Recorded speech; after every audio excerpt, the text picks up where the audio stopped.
Hi అండి, welcome back to Latha Madhuri vlogs. ఇక్కడ వచ్చేసి వ్లాగ్ అనేది మార్నింగ్ నుంచే స్టార్ట్ చేసేసాను. ఇక్కడ నేను వచ్చేసి పల్లి చట్నీ కోసం అనేసి ఇంకా పల్లీలు అలాగే పచ్చిమిరపకాయలు కొద్ది చింతపండు సాల్ట్ వేసేసి ఇలా గ్రైండ్ చేసుకొని తాలింపు అయితే పెట్టేసుకున్నాను. ఇక్కడ వచ్చేసి ఇంకా నేను ఎగ్ దోసకి అయితే రెడీ చేస్తున్నాను. ఇంకా పిండిని కూడా ముందుగానే దోసపిండి అయితే తీసి పక్కన పెట్టేసుకున్నాను. ఈ విధంగా ఇందులో కొద్దిగా సాల్ట్ వేసేసి కలిపి అయితే పక్కన పెట్టుకున్నాను. ఎగ్ దోస వేయడానికి అనేసి ఇక్కడ నేను వచ్చేసి కొద్దిగా సాల్ట్ అలాగే కారం పసుపు అయితే తీసుకున్నాను. మనం ఎగ్ పైన వేస్తే అంతా ఒకే దగ్గర ఉండిపోతుంది కదా, అలా అనిపిస్తుంది. ఇంకా అందుకనే నేనైతే ఇలా కలిపేసి మూడిట్లని ఒకటే విధంగా చేసేసి ఎగ్ పైన ఇంకా ఇలా అయితే జల్లేస్తాను. ఇంకా అయితే ఇక్కడ నేను స్టవ్ ఆన్ చేసేసుకొని దోస పెనం అయితే పెట్టేసుకున్నాను. ఇదైతే చాలా మంచిగా వేడైతే దోస పెనం అయితే మాత్రం మంచిగా వేడవ్వాలి. ఇక్కడైతే దోస పెనం అయితే మంచిగా వేడయ్యింది. ఇలా వేడైన తర్వాత ఇక్కడ నేను వచ్చేసి ఇంకా ఈ విధంగా అయితే దోసను అయితే రౌండ్గా వేసేసుకుంటున్నాను. అలా వేసేసుకున్న తర్వాత ఈ దోశ అనేది కొద్దిగా కాలాలి. కాలిన తర్వాతనే మనం ఎగ్ అనేది వేసుకుంటే బాగుంటుంది. ఈ విధంగా రౌండ్గా అయితే నేను ఇక్కడ దోశను అయితే వేసేసుకున్నాను. ఇలా రౌండ్గా దోశను అయితే వేసుకున్న తర్వాత ఇక్కడైతే నేను ఇంకా ఎగ్ని కూడా ఈ విధంగా అయితే వేసేసుకుంటున్నా. ఇంకా ఎగ్ని ఇలా వేసేసుకున్న తర్వాత ఈ దోశ మొత్తం ఈ ఎగ్ మిశ్రమాన్ని అప్లై చేసుకోవాలి. అలా అప్లై చేసుకొని ఒక స్పూన్ పట్టుకొని ఈ విధంగా దోశ మొత్తం ఇలా అప్లై చేసుకుంటున్నాను. మనకి స్టవ్ అనేది కూడా హై ఫ్లేమ్లో ఉంటేనే బాగుంటుంది. దోశ అనేది చాలా క్రిస్పీగా వస్తుంది. ఈ విధంగా నేను దోశ మొత్తానికి ఎగ్ మిశ్రమాన్ని అయితే ఈ విధంగా అప్లై చేసేసుకున్నాను. ఇలా అప్లై చేసుకున్న తర్వాత ఇక్కడ వచ్చేసి నేను ముందుగానే మసాలా చేశాను కదా, ఆ మసాలాను అయితే ఈ విధంగా పైనుంచి వేసుకుంటూ ఇలా అయితే జల్లుకుంటున్నాను దోశ మొత్తానికి.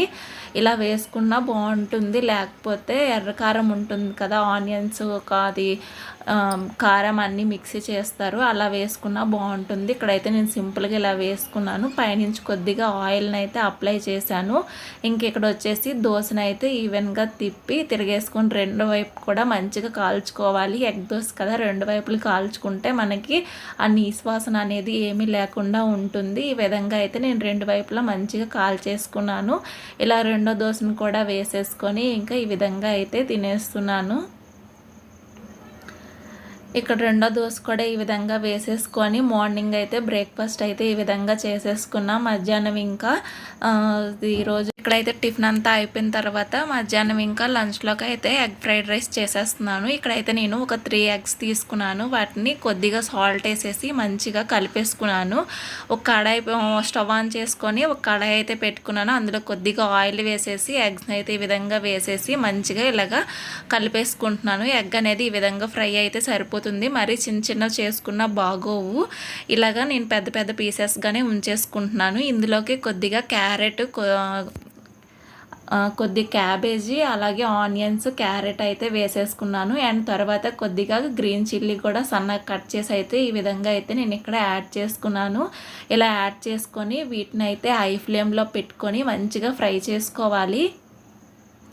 ఇవి ఈ విధంగా ఫ్రై చేసుకుంటే సరిపోతుంది. కొద్దిగా అనేది సాల్ట్ని కూడా నేను యాడ్ చేస్తాను. హై ఫ్లేమ్లో పెట్టుకొనే మనకి ఎప్పుడైనా సరే ఫ్రైడ్ రైస్ అనేది హై ఫ్లేమ్లో పెట్టుకొని ఫ్రై చేసుకుంటే బాగుంటుంది టేస్ట్ అనేది. అప్పుడు మనకి వేసాం కదా వెజిటేబుల్స్ కూడా మంచిగా ఫ్రై అవుతాయి. ఇక్కడైతే నేను ఈ విధంగా మంచిగా ఫ్రై చేసుకుంటున్నాను.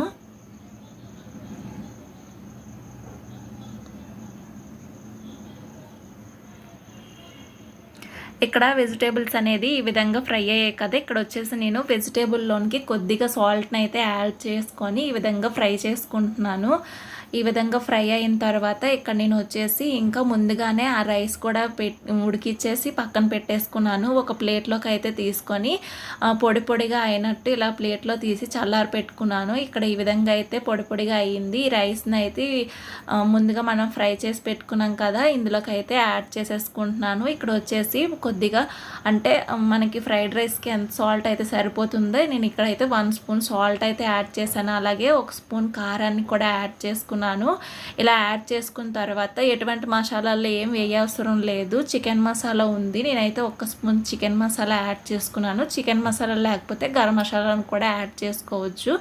ఇక్కడ ఇంకా చికెన్ మసాలా యాడ్ చేసుకున్న తర్వాత ఇక్కడ నేనైతే ఒక చిన్న మూత వెనిగర్ అయితే యాడ్ చేశాను. అలాగే కొద్దిగా సోయా సాస్ కూడా యాడ్ చేసేసి ఇక్కడ ఇంకైతే ఈ విధంగా మంచిగా రైస్ అనేది ఈ పీసెస్ ఈ రైస్ అన్నీ మొత్తం మనకి మసాలాలు అన్నీ అయితే మంచిగా రైస్కి పట్టినట్టు మంచిగా కలుపుకోవాలి.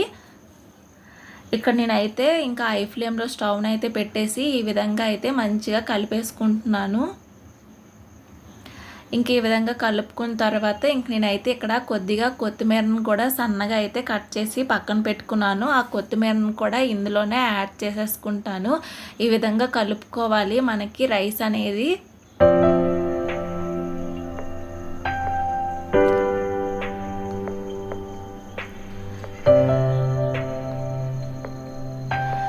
ఇక్కడైతే ఈ విధంగా కలుపుకున్న తర్వాత ఇక్కడ నేను వచ్చేసి కొద్దిగా కొత్తిమీరను కూడా కట్ చేసి పక్కన పెట్టుకున్నాను. ఈ కొత్తిమీరను కూడా ఇంకా పైనుంచి కొద్దిగా చల్లేసుకుంటున్నాను. ఇలా చల్లుకున్న తర్వాత ఒకసారి కలుపుకుంటే సరిపోతుంది. ఇక్కడ చూడండి, ఈ రైస్ అనేది ముద్దగా కాకుండా పొడి పొడిగా ఉంటేనే మనకి ఫ్రైడ్ రైస్ అనేది చాలా బాగుంటుంది. రైస్ని ఎప్పుడైనా సరే మనం పొడి పొడిగానే కుక్ చేసుకోవాలి.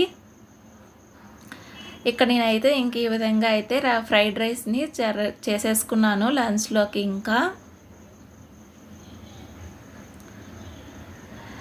ఇక్కడ వచ్చేసి ఇంకా నేను ఫ్రైడ్ రైస్ అయితే కుక్ అయిపోయింది. ఇక్కడ వచ్చేసి ఇంకా సర్వ్ చేసేసుకుంటున్నాను. స్టవ్ కూడా కట్టేసుకున్నాను. ఇంకా ఇది చల్లగా అవ్వకుండా వేడివేడిగా ఫ్రైడ్ రైస్ అనేది వేడివేడిగా తింటేనే బాగుంటుంది. ఇంకా అయితే ఫ్రైడ్ రైస్ రెడీ అయిపోయింది. ఇంక నేను ఇక్కడ వచ్చేసి ఒక ప్లేట్లోకి వేసేసుకొని మధ్యాహ్నం లంచ్లోకి అయితే ఫ్రైడ్ రైస్ చేసుకున్నాను. ఈ విధంగా అయితే అయిపోయింది.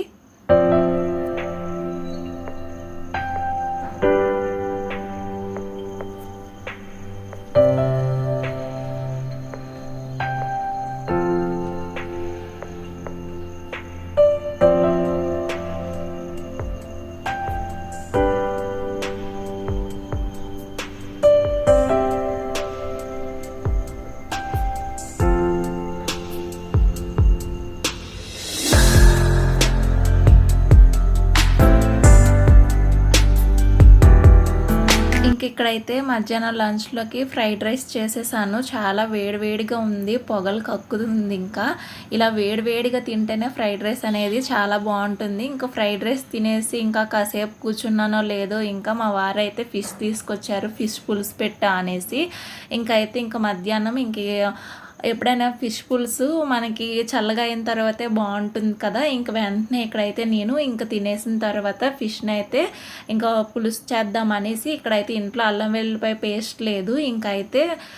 అల్లం వెల్లుల్లిపాయ పేస్ట్ అయితే చేసుకుంటున్నాను. అదే మార్నింగ్గా తీసుకొచ్చేస్తే తలకాయ నొప్పి ఉండేది కాదు. ఇప్పుడైతే తీసుకొచ్చారు, ఇంకేం చేస్తాం. అయితే నేను ఇక్కడ అల్లం వెల్లుల్లిపాయ పేస్ట్ కోసమని అల్లం అయితే తీసేసుకొని వెల్లుల్లిపాయలని ఆల్రెడీ ఒలిచేసాను. వీటిని అయితే అల్లం వెల్లుల్లి గ్రైండ్ చేసుకోవాలి.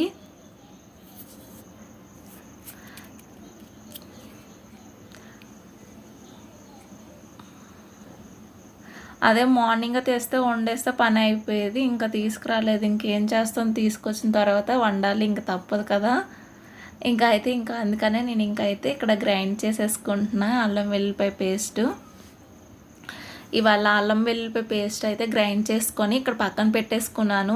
ఇక్కడ వచ్చేసి నేను ముందుగానే ఒక పెద్ద లెమన్ సైజ్ అయితే చింతపండుని తీసుకొని ఒకసారి అయితే కడిగేసి కొద్దిగా వాటర్ని అయితే వేసేసి నానబెట్టి పక్కన పెట్టుకుంటున్నాను.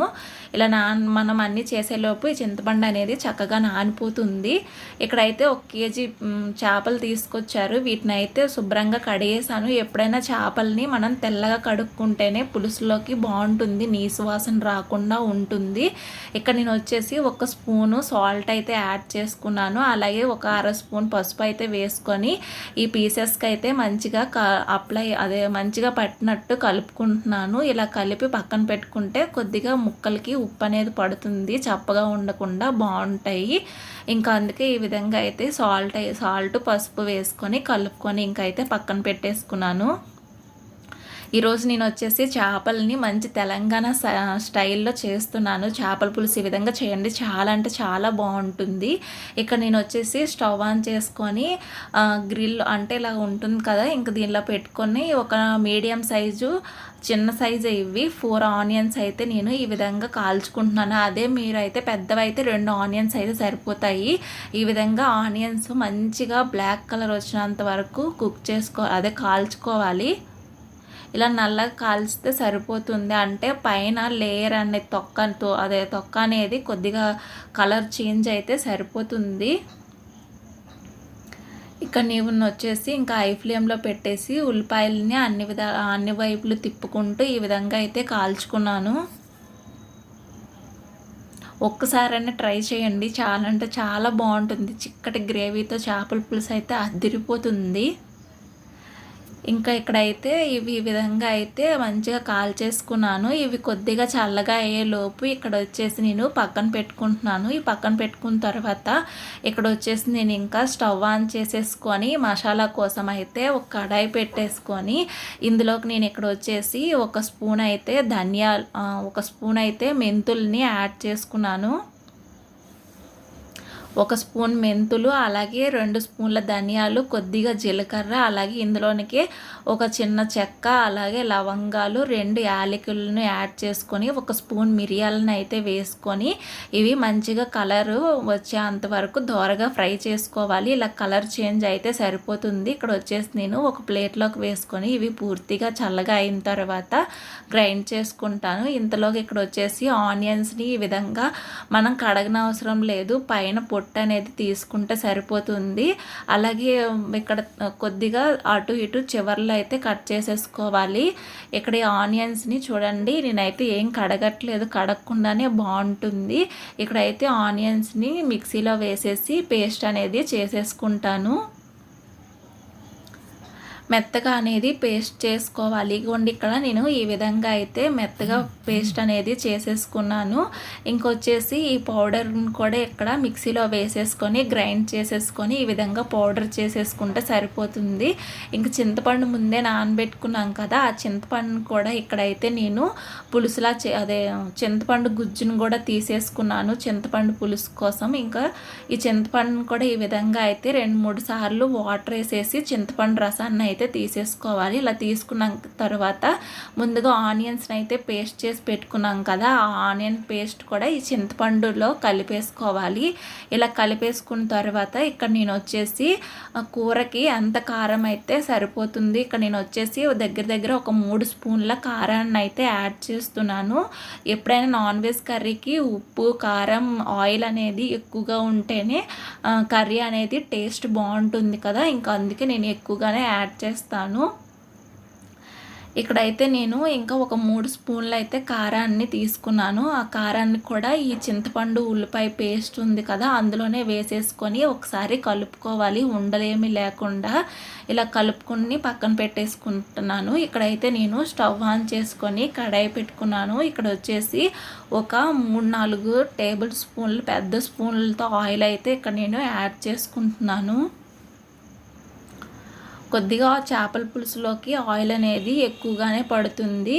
ఇక్కడ నేను వచ్చేసి ఈ విధంగా ఆయిల్ అయితే వేసేసుకున్నాను. ఆయిల్ అనేది వేడయింది. ఇక్కడ వచ్చేసి నేను ఒక పెద్ద స్పూను అల్లం వెల్లుల్లిపాయ పేస్ట్ వేసుకున్నాను. అలాగే ఒక 3-4 పచ్చిమిరపకాయలు మధ్యలోకి గంటలు పెట్టుకొని ఈ విధంగా ఆయిల్లో వేసేసి ఇవి మంచిగా అల్లం వెల్లుల్లి పచ్చివాసన పోయేంత వరకు ఫ్రై చేసుకోవాలి. అలా ఫ్రై చేసుకున్న తర్వాత ఇక్కడ నేను వచ్చేసి ఇంకా ఈ చింతపండు, ఆనియన్, అలాగే కారం 3 కలిపి పేస్ట్ పక్కన పెట్టుకున్నాం కదా, అది వేసేసుకొని మంచిగా మనకి ఆయిల్ అనేది బయటికి వచ్చినట్టు ఉడికించుకోవాలి. మంచిగా అంటే అంత మంచిగా ఆయిల్ అనేది బయటికి రావాలి.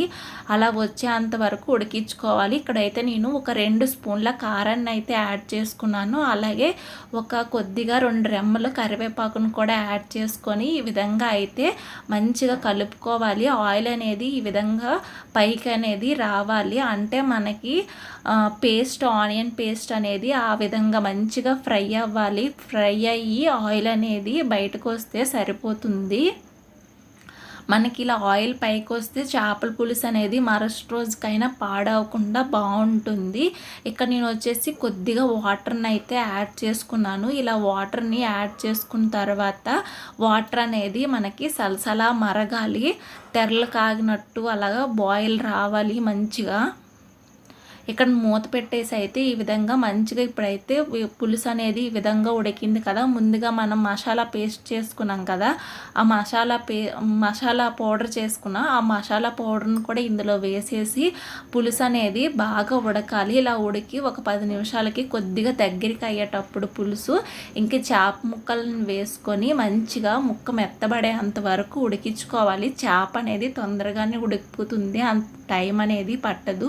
ఇక్కడ నేను వచ్చేసి ఒక 15 నిమిషాలు అయితే ఉడికించుకున్నాను. ఇలా ఉడికిన తర్వాత ఇంకా వచ్చేసి ఇక్కడ కొద్దిగా దగ్గర పడింది. ఇలా దగ్గర పడిన తర్వాత ఇక్కడ నేను వచ్చేసి ఇంకా లాస్ట్గా కొత్తిమీర అనేది వేసేసుకున్నాను.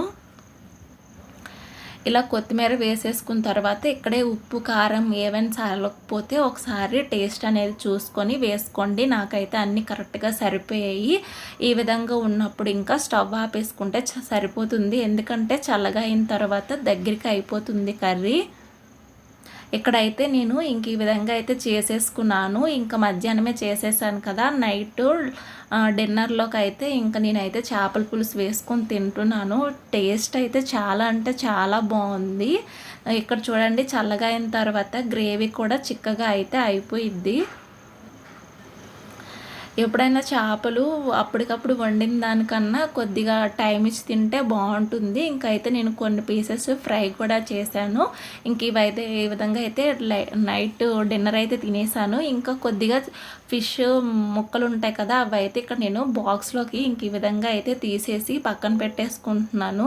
ఎందుకంటే ఇది అల్యూమినియం కళాయి కదా, అల్యూమినియంలో ఉంచితే పులుపుకి ఇంకొంచెం దిల్లాగా అయిపోతుంది కళాయి అనేది.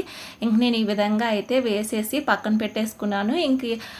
ఇంక నాన్ వెజ్ వండామంటే కిచెన్ మొత్తం ఇంకా నీసు వాసన అలా ఉంటుంది కదా, మొత్తం ఒకేసారి ఇంకా అంతా క్లీన్ చేసేసాను. ఇంకా ఇదేనండి ఈరోజు వీడియో. మీకు నచ్చితే ఒక లైక్ ఇవ్వండి. మన ఛానల్ని ఎవరైనా కొత్తగా చూస్తుంటే సబ్స్క్రైబ్ చేయండి.